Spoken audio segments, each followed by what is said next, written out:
전능하사 천지를 만드신 하나님 아버지를 내가 믿사오며 그 외아들 우리 주 예수 그리스도를 믿사오니 이는 성령으로 잉태하사 동정녀 마리아에게 나시고 본디오 빌라도에게 고난을 받으사 십자가에 못 박혀 죽으시고 장사한 지 사흘 만에 죽은 자 가운데서 다시 살아나시며 하늘에 오르사 전능하신 하나님 우편에 앉아 계시다가 저리로서 산자와 죽은 자를 심판하러 오시리라. 성령을 믿사오며 거룩한 공예와 성도가 서로 교통하는 것과 죄를 사하여 주시는 것과 몸이 다시 사는 것과 영원히 사는 것을 믿사옵나이다. 아멘. 내가 물 가운데로 지날 때에 내가 함께 할 것이라. 강을 건널 때에 물이 너를 침몰하지 못할 것이며 내가 불 가운데로 지날 때에 타지도 아니할 것이요 불꽃이 너를 사르지도 못하리니. 아멘. 할렐루야. 오늘 이 새벽에는 이스라엘을 보호하심의 축복이라는 말씀의 주제로 이 새벽 말씀 전하도록 하겠습니다. 하나님께서는 야곱의 일생 가운데 함께 하시고 그를 보호하셨듯이 또한 그 자손으로 이루어진 이스라엘 역시 보호하셨습니다. 이스라엘을 보호하시듯 또한 교회를 보호해 주십니다. 그럼 어떻게 보호하셨는가? 첫 번째로 애굽의 재앙을 내리실 때 이스라엘이 거하는 고센 땅을 구별하사 보호하셨습니다. 출애굽기 8장 22절에 보니까 그날에 나는 내 백성이 거주하는 고센 땅을 구별하여 그곳에는 파리가 없게 하리니 이로 말미암아 이 땅에서 내가 여호와인 줄을 네가 알게 될 것이라. 출애굽기 9장 26절 이스라엘 자손들이 있는 그곳 고센 땅에는 우박이 없었더라. 하나님께서는 애굽 온 땅에 온갖 재앙을 내리심으로 이스라엘을 구원코자 하셨습니다. 중요한 사실은 애굽 땅에 재앙을 내리실 때 이스라엘을 구별하시고 애굽 사람이 받는 재앙으로부터 보호하셨다라는 사실입니다. 위 본문을 보면 애굽 온 땅에 파리가 가득하여 그 온 땅이 아예 망할 지경에 이르게 되었습니다. 출애굽기 8장 24절에 보니까 여호와께서 그와 같이 하시니 무수한 파리가 바로의 궁과 그의 신하의 집과 애굽 온 땅에 이르니 파리로 말미암아 그 땅이 황폐하였더라. 위 본문에 파리로 번역된 것은 히브리어로 아로브입니다. 이에는 집파리라고 하여 우리가 주변에서 흔히 보는 파리도 있지만 가축 등에 붙어 그 피를 빠는 이 피파리, 그러니까 쇠파리 정도 그렇게 생각하면 되겠죠. 피를 빠는 파리를 지칭합니다. 애굽 사람들은 애굽 지역 전역에 창궐하여 견딜 수가 없었습니다. 파리가 오락가락하는 것도 고통스럽거니와 그 파리가 피를 빠는 종류라면 잠이라도 잘 수가 있겠습니까? 하지만 놀라운 사실은 그 파리떼가 이스라엘 지경에는 발견되지 않는다라는 것입니다. 곧 고센 땅에는 파리가 없었습니다. 상징적으로 봤을 때 고센 땅은 교회입니다. 이스라엘이 거하는 곳입니다. 이는 택한 백성, 곧 교회가 거하는 곳은 하나님께서 구별하시고 보호하신다라는 것을 가르쳐 주십니다. 이는 우박 재앙 때도 마찬가지입니다. 애굽에 그때 당시 내려준 우박은 우박 속에 불덩이가 섞여 내렸다라고 기록하고 있습니다. 출애굽기 9장 23절에서 24절을 보니까 모세가 하늘을 향하여 지팡이를 들매 여호와께서 우레소리와 우박을 보내시고 불을 내려 땅에 달리게 하시니라. 여호와께서 우박을 애굽 땅에 내리심에 우박의 내림과 불덩이가 우박에 섞여 내림이 심히 맹렬하니 나라가 생긴 그때로부터 애굽 온 땅에는 그와 같은 일이 없었더라. 이 재앙이 애굽 사람들에게 얼마나 끔찍하고 공포스럽고 고통스러웠겠습니까? 하지만 하나님께서는 우박 재앙 가운데서도 이스라엘만큼은 보호하셨습니다. 즉 고센 땅만큼은 그 공포스럽고 무자비한 우박이 내리지 않았다라는 것이죠. 이를 통해 우리는 하나님께서 이스라엘을 특별히 구별하셔서 보호하신다라는 것을 깨닫게 됩니다. 동시에 교회를 온전히 구별하시고 보호하심을 우리도 역시 깨닫게 됩니다. 이 모든 축복도 결국에는 다 예배와 연결됩니다. 결국 이스라엘이 이러한 보호를 받은 것은 하나님께 제사 드리는 나라, 제사장 나라로 세워지게 하기 위함입니다. 교회도 마찬가지입니다.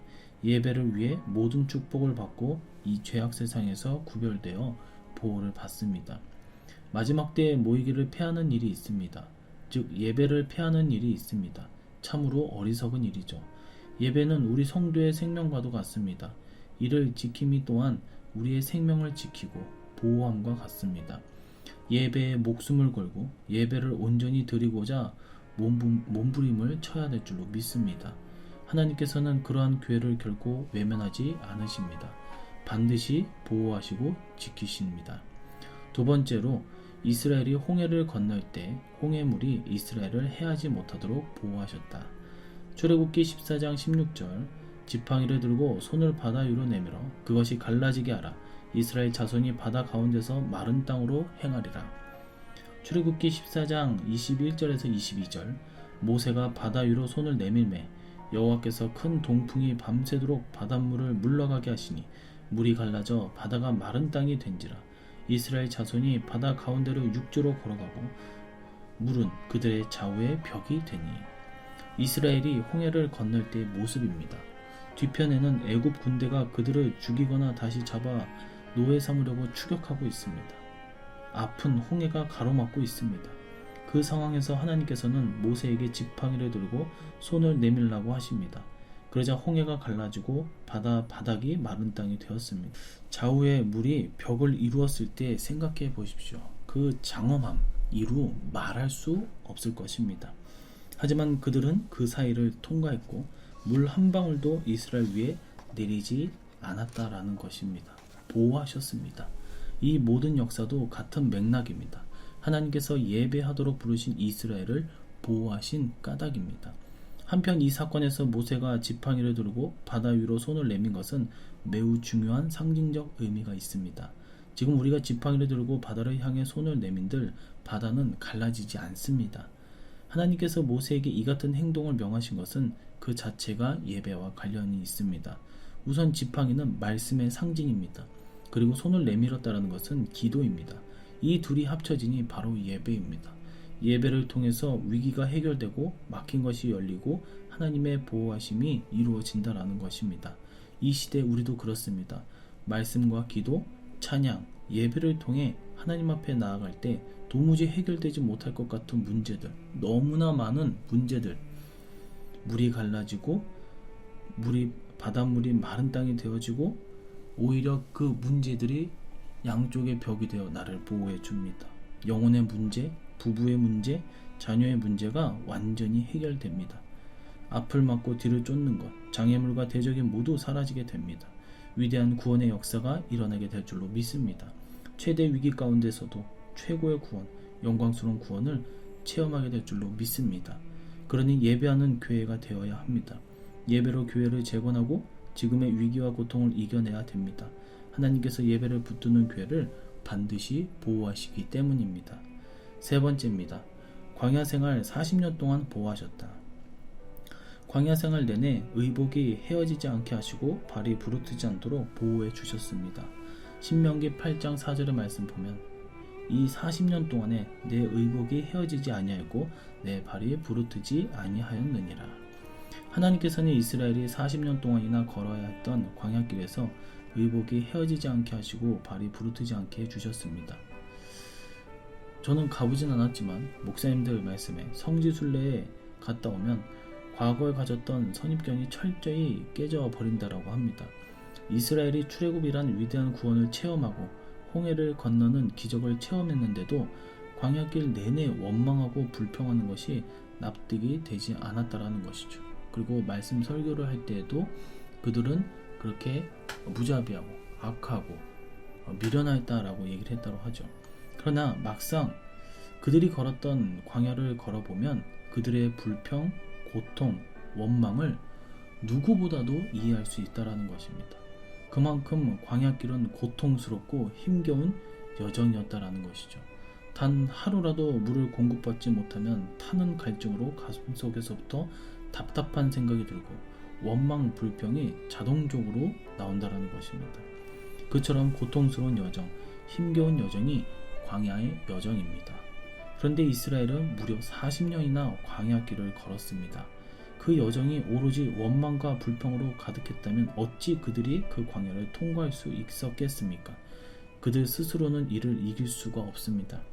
하지만 하나님께서 그들을 보호하셨고 얼마나 섬세하게 보호하셨는지 40년 동안 광야 그 뜨거운 태양볕 아래 사막을 걷는데도 옷이 헤어지거나 발이 부르트지 않았다 했습니다. 이처럼 하나님께서는 이스라엘을 철저히 철통같이 보호해 주셨습니다. 이 또한 예배와 직결됩니다. 그들은 40년 광야 생활 동안 모세의 지도 아래 제사장의 나라로 세움을 입었습니다. 하나님께서 정하시고 명하신 대로 제사를 드렸습니다. 이러한 제사가 40년 동안 끊이지 않고 계속되었습니다. 이 제사, 즉 예배로 말미암아 하나님은 이스라엘을 보호하셨고 광야길에서도 옷이 헤어지지 않게 하시고 발이 부르트지 않게 해주셨습니다. 우리 교회도 마찬가지입니다. 하나님 앞에 예배하는 교회로서의 본분에 충실한 교회, 예배의 모든 것을 걸고 은혜롭고 하나님이 연락하시는 예배를 드리고자 힘써야 합니다. 그러면 하나님께서 축복하시고 지켜주시고 어떤 환난 가운데서도 반드시 보호해 주실 줄로 믿습니다.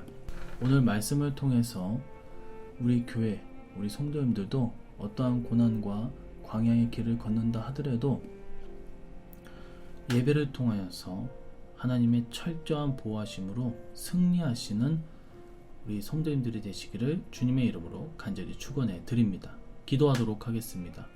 하나님 아버지 감사합니다. 이스라엘을 구원해 주시고 무려 40년 동안 그 괴로운 가운데 그들을 이끌어 주시고 그들의 옷이 헤어지지 않고 발이 부르트지 않게 보호해 주시는 하나님을 통하여서 우리의 삶도 그들과 비교해선 더 편한 세상에서 살고 있지만 우리에게 주어진 고난, 그 시험을 우리 스스로 이기는 것이 아니라 하나님께서 철저히 보호해 주시고 이길 수 있는 능력을 허락하여 주시옵소서. 그랬을 때에 하나님의 자녀로서 또 우리 교회가 선한 영향력, 성령의 열매를 무수히 많이 맺는 주님의 참된 종들, 참 교회가 되게 인도하여 주시옵소서. 함께 해주실 것을 믿사오며 다시 오실 예수님의 이름으로 기도 드리옵나이다. 아멘. 주기도문으로 새벽 예배를 마치도록 하겠습니다. 하늘에 계신 우리 아버지여, 이름이 거룩히 여김을 받으시오며 나라의 임하옵시며 뜻이 하늘에서 이룬 것 같이 땅에서도 이루어지이다. 오늘날 우리에게 일용할 양식을 주옵시고 우리가 우리에게 죄 지은 자를 사하여 준 것 같이 우리 죄를 사하여 주옵시고 우리를 시험에 들게 하지 마옵시고 다만 악에서 구하옵소서. 대개의 나라와 권세와 영광의 아버지께 영원히 있사옵나이다. 아멘.